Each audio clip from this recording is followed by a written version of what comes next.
आता हे उशिरा सुचलेलं शहाणपण म्हणावं लागेल आणि त्यांचा नेहमीच सगळ्यांना बाहेरून पाठिंबा असतो, घरातून पाठिंबा असतो. तुम लढो हम कपडा संभालताय.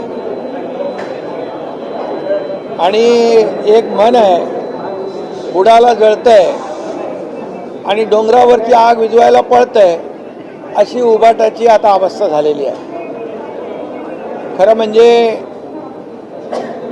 विद्यार्थ्यांचं जे आंदोलन, सोनम वांगचुक यांचं जे आंदोलन आहे, एकंदरीत जेव्हा जेव्हा सरकारच्या विरोधामध्ये अशा प्रकारची आंदोलनं जे जे लोक करतात त्यांना मात्र यांचा पाठिंबा असतो. ते नेहमी उबाटाचे लोक आठवण करून देतात, श्रीलंकेमध्ये हे झालं, नेपाळमध्ये हे झालं, लोक रस्त्यावर उतरली, आणखी कुठंतरी श्रीलंका झालं, नेपाळ झालं, बांगलादेश झालं, अशी मुद्दामून आठवण करून देण्याचं काम हे उबाटा करताय. आणि आता त्यांना वाटतंय की हे जे काय आंदोलन जे सुरू आहे देशव्यापी, त्यामध्ये आपली पोळी कशी भाजून घेता येईल अशा प्रकारचं खालच्या थराचं राजकारण करण्याचा हेतू त्यांचा आहे. म्हणजे देशामध्ये आणि राज्यामध्ये अराजकता कशी पसरेल, कायदा सुव्यवस्था कशी बिघडेल आणि लोक रस्त्यावर येऊन आंदोलनं कशी करतील, अशा भ्रमामध्ये ही सगळी मंडळी आहेत. खरं म्हणजे बांगलादेश असेल, श्रीलंका असेल, नेपाळ असेल, तिथली आर्थिक परिस्थिती रसातळाला गेली होती. तिथं अर्थव्यवस्था कोलमडून गेली होती, लोकांचे खाण्याचे बांधे झाले होते. परंतु या देशामध्ये प्रधानमंत्री मोदी साहेबांच्या नेतृत्वाखाली हा देश पुढे जातोय, आर्थिक व्यवस्था वाढतीये, आर्थिक महासत्तेकडे वाटचाल आपला देश करतोय. जवळपास 80,000 लोकांना मोफत अन्नधान्य देण्याचं काम या ठिकाणी होतंय. 32 कोटी लोकांना दारिद्र्य रेषेच्या वर आणण्याचं काम देशाने केलंय. त्यामुळे हा फरक आहे. इतर देशामध्ये झालेला अराजकता पसरलेली ती या देशामध्ये किंबहुना या राज्यामध्ये परिस्थिती उलटी आहे. आणि म्हणूनच 2014 पूर्वीचं आपण पहा की UPA काँग्रेस सरकारच्या काळात झालेले भ्रष्टाचार, झालेले मोठे मोठे स्कॅम हे या देशातल्या युवकांनी पाहिलेले आहेत. आणि म्हणून 2014 नंतर या देशातला युवा वर्ग हा प्रधानमंत्री मोदीजींच्या सोबत आहे, आजपर्यंत आहे. 2014 नंतर झालेली देशाची प्रगती तो युवा पाहतोय. मिळणाऱ्या हाताला नोकऱ्या, मिळणारं काम हा युवक पाहतोय. आणि म्हणूनच याची पोटदुखी जी आहे, आणि म्हणून हा युवा जो आहे हा देशाच्या प्रधानमंत्री नरेंद्र मोदीजी जे या देशाला पुढे नेत आहेत त्यांच्या बरोबर साथीने हा पुढे चाललेला आहे. आणि म्हणून मोदीजींनी अनेक निर्णय घेतले. युवक, गरीब, शेतकरी, महिला हे 4-5 वर्ग जे आहेत, या वर्गांना न्याय देण्यासाठी अनेक योजना सुरू केलेल्या आहेत. त्यामुळे हे जे काही यांच्या मनामध्ये आहे की देशामध्ये अराजकता पसरली पाहिजे, देशामध्ये कायदा सुव्यवस्था बिघडली पाहिजे, आणि म्हणून हे जे काय आहे हे लोकांना प्रोक करण्याचं काम, भडकवण्याचं काम या ठिकाणी करतायत. परंतु त्यांच्या प्रयत्नांना यश कधीच येणार नाही. कारण हा देश, या देशाला एक संस्कृती आहे, या राज्याला एक संस्कृती आहे, आपल्या परंपरा आहे. आणि म्हणूनच हा केविलवाना प्रयत्न आहे. का जाऊन तिकडे बसत नाही त्यांच्याबरोबर, का घरातूनच तुम लढो हम कपडा संभालते नेहमी बाहेरून पाठिंबा आमचा इथून पाठिंबा.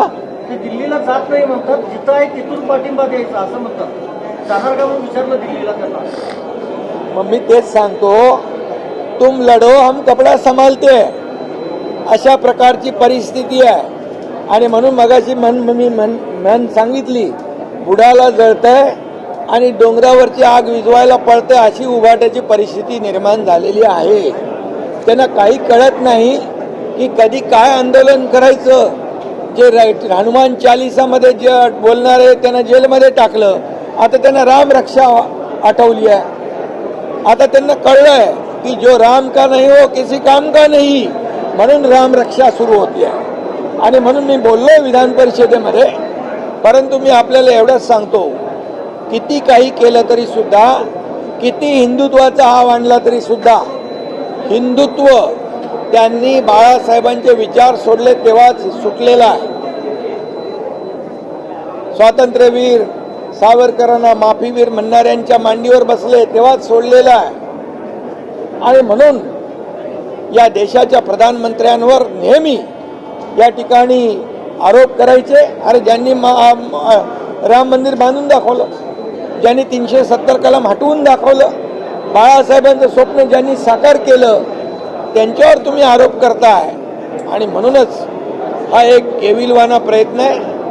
मी आपल्याला एवढंच सांगतो की आता त्यांच्याकडे कुठलेही मुद्दे नाहीत. आणि म्हणून अशा प्रकारचे जे त्यांनी सोडलेले मुद्दे, विधानसभेच्या अधिवेशनामध्ये हिंदुत्वाचा मुद्दा घेऊन चूक केली, हिंदुत्वाचे विचार घेऊन चूक केले असं म्हणणारे आता म्हणतायत गर्व से कहो हम हिंदू आहे. आणि राम रक्षा हे आंदोलन ते करतात. हा मोठा विनोद आहे. तुम्ही दिल्लीला चाललेला आहात, मंत्रिमंडळ विस्तार कधी होणार आहे, काय शिवसेनेला मिळणार आहे दिल्लीमधून? शिंदे साहेब, मित्रपक्ष म्हणून तुमच्या खासदारांची संख्या वाढली, तुम्ही दावा करताय अतिरिक्त मंत्रिपद मिळावं.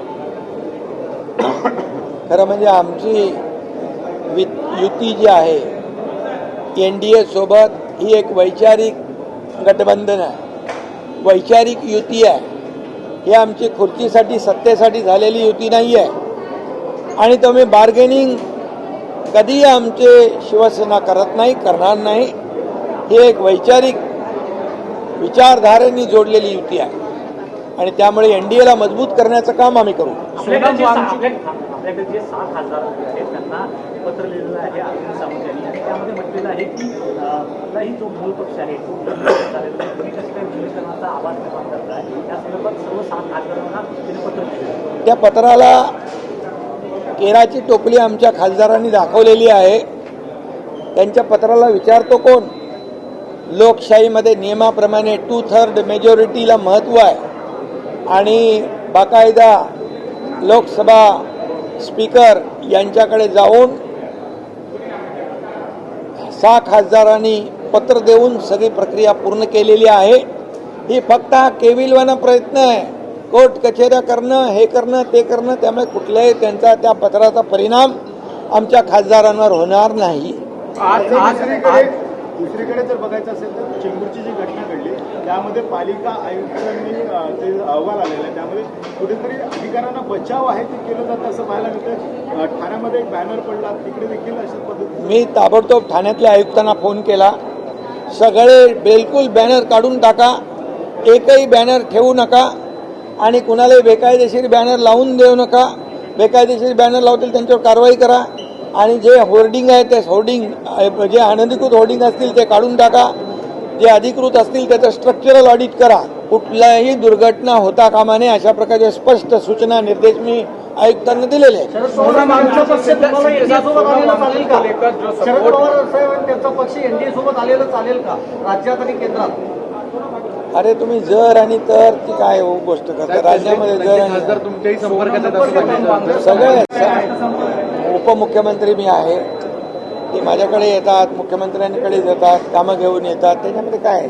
सोनम वांगचुक को लेकर जिस तरीके से सपोर्ट करने का फैसला किया गया उद्धव ठाकरे द्वारा, कैसे देखते हैं? सोनम वांगचुक जी को जो सपोर्ट उबाटा ने किया है, ये सिर्फ मैं कहता हूँ कि एक राजनीतिक फ़ायदा उठाने का एक कोशिश है। और मैं ये कहूँगा कि वो हमेशा कहते हैं बंगाल में ये हो गया, बांग्लादेश में ये हो गया, नेपाल में हुआ, श्रीलंका में हुआ। ये ऐसे बोल बोल के यहाँ के युवाओं को उकसाने का काम, कोशिश ये उबाटा करती है या कांग्रेस करती है। मैं आपको ये बात कहूँगा कि श्रीलंका, बांग्लादेश, नेपाल की अर्थव्यवस्था पूरी तरह गिर चुकी थी, पूरी तरह जीरो हो चुकी थी।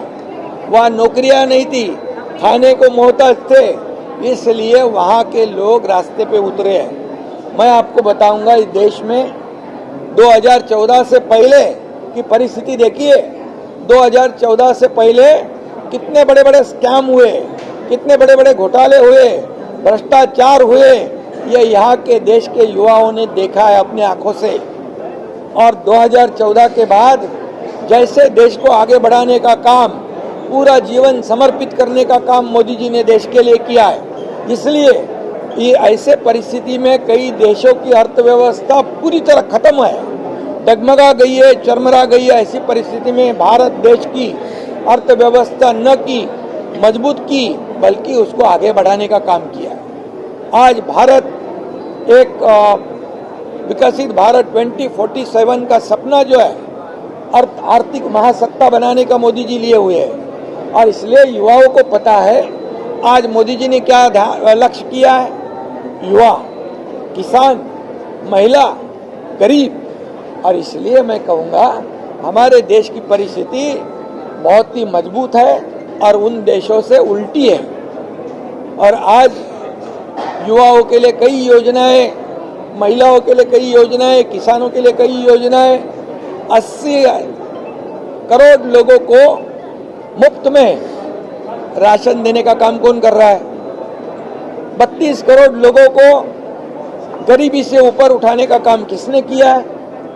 मोदी जी ने किया है। और ये देश की जनता भी जानती है और युवा वर्ग भी जानता है।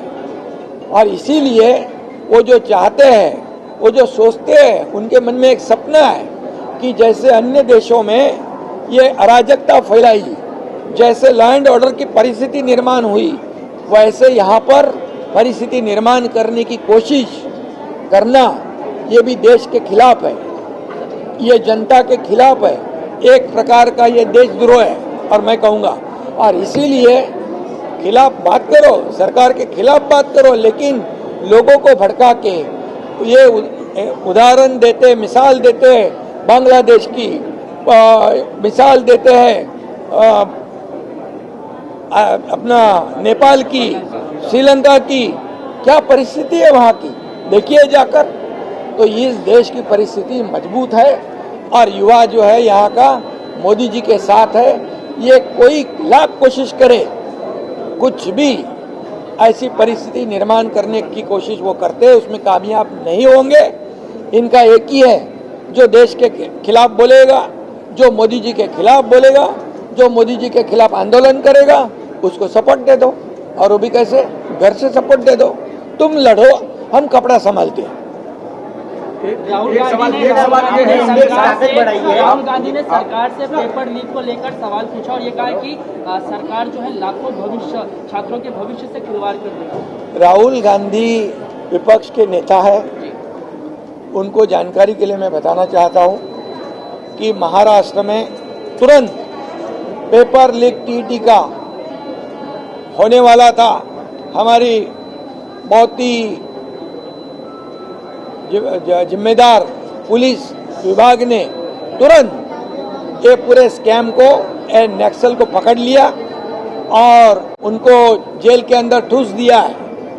और उनके ऊपर हमने कहा है कि ये देश के जो भविष्य के साथ खिलवाड़ करने वाले लोग जो है, उनको पूरी तरह मौका लगाना चाहिए, जेल में ठूसना चाहिए, इनको जमानत नहीं होनी चाहिए। और मैं ये कहूँगा कि जब महाविकास आघाड़ी की सरकार थी तब 3 बार पेपर लीक हुए थे, पता है? ये राहुल गांधी जी को याद आपके माध्यम से मैं करा रहा हूँ। ये पेपर लीक होना, ये इसका समर्थन कोई भी नहीं कर सकता है, लेकिन उस वक्त सीटी, टीटी और हेल्थ की जो भर्ती थी उसमें पेपर लीक हुआ, इसलिए इसके ऊपर पूरी तरह जांच हो रही है, एसआईटी बैठी है और पूरी तरह इसके ऊपर जो भी आरोपी है एक को भी बख्शा नहीं जाएगा। लेटर लिखा है आपके सांसदों को, उसको लेकर क्या कहेंगे विलय मर्जर के विषय पर? देखिए, हमारे 7-6 सांसद जो आए हैं उन्होंने पूरी तरह जो कार्रवाई होती है, संसदीय कार्रवाई होती है, लेजिस्लेचर कार्रवाई होती है, प्रक्रिया होती है, वो पूरी तरह पूरी करी है। लोकसभा के स्पीकर के सामने जाकर 2/3 मेजोरिटी के साथ उन्होंने शिवसेना ज्वाइन की हुई है, इसलिए ये कोई नोटिस का असर हमारे सांसदों पे होने वाला नहीं, शिवसेना के ऊपर होने वाला नहीं। वो लेटर उन्होंने हमारे सांसदों ने फाड़ के टोकरी में फेंक दिया है, उसका कोई वजूद नहीं है। मंत्रिमंडल विस्तार को लेकर के इस तरीके से देख रहे हैं, क्योंकि केंद्र में आपकी ताकत अब बढ़ी है और एनडीए में बड़े पार्टनर के तौर पर आप हैं। देखिए, केंद्र में हमारी ताकत नहीं, एनडीए की ताकत बढ़ी है। हमारे प्रधानमंत्री नरेंद्र मोदी जी की ताकत को हमें बढ़ाना है। उनकी ताकत बढ़ी तो देश की ताकत बढ़ेगी, इसलिए हमारा एजेंडा जो है ये बार्गेनिंग करना। हमारे इतने बढ़ गए तो हमें ये चाहिए, वैसे शिवसेना नहीं है। शिवसेना बाला साहब ठाकरे जी के विचार वाली शिवसेना है, एक विचारधारा से जुड़ी है और ये विचारधारा से जुड़ी है, इसलिए हमारा जो एजेंडा है इस देश का विकास, इस महाराष्ट्र का विकास, इसलिए जो मोदी जी देश को आगे बढ़ा रहे उसे हमारे शिवसेना का पूरी तरह समर्थन है। सर, ठाणे होर्डिंग हादसे को लेकर क्या दिशा निर्देश आपने दिए हैं? ठाणे होर्डिंग के बारे में मैंने कमिश्नर को कहा है कि किसी भी हालत में इल्लीगल होर्डिंग हटा दिए जाए और जो इल्लीगल है उसको निकाल दो, जो इल्लीगल लगाएंगे उसके ऊपर कार्रवाई करो, और जितने होर्डिंग इल्लीगल है निकालने के बाद जो लीगल होर्डिंग है उसका स्ट्रक्चरल ऑडिट भी करो, ताकि बारिश में हवा में कोई गिरे नहीं होर्डिंग और कोई भी दुर्घटना ना हो।